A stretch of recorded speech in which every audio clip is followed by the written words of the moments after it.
Assalamualaikum warahmatullahi wabarakatuh. Kami dari kelompok 1 akan menjelaskan fungi zygomicota. Dimulai dari pengertian, zygomicota adalah kelompok jamur berspora yang membentuk zigospora saat reproduksi seksual dan hidup sebagai pengurai bahan organik. Ciri utamanya memiliki hifa yang tidak bersekat atau bisa disebut senositik, artinya sitoplasma mereka mengandung banyak inti tanpa dinding pemisah. Reproduksi aseksualnya melalui pembentukan sporangiosspora di ujung hifa, sedangkan reproduksi seksualnya melalui pembentukan zigospora, yaitu hasil peleburan dua hifa yang berbeda jenis. Habitat umumnya hidup di tanah, bahan organik yang membusuk, atau makanan, contohnya roti. Lalu ada contoh zygomicota yaitu Rhizopus solonifer, jamur roti, dan mutur ester.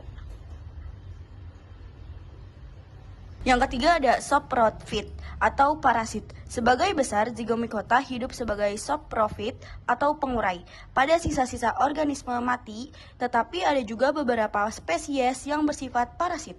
Yang keempat yaitu ada habitat.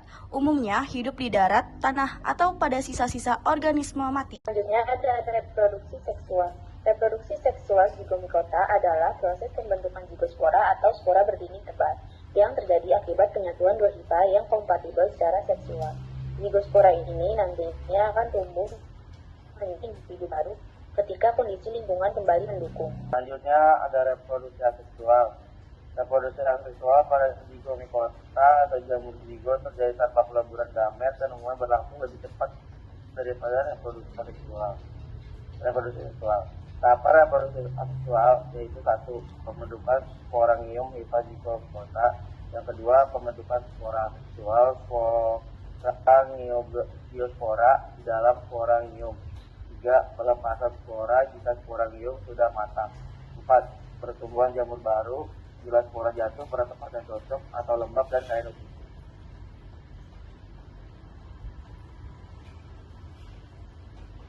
Selanjutnya ada peranan zygomicota. Peranan zygomicota ada dua, ada yang menguntungkan dan ada yang tidak menguntungkan.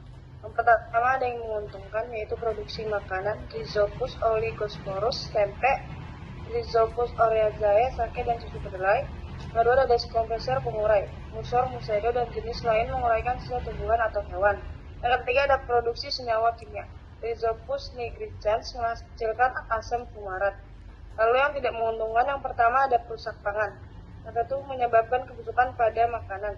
Kedua, parasit manusia, Basidibolus runarum dapat menimbulkan infeksi. Yang ketiga ada beracun atau karsinogenik. Beberapa spesies berpotensi beracun jika tertelan.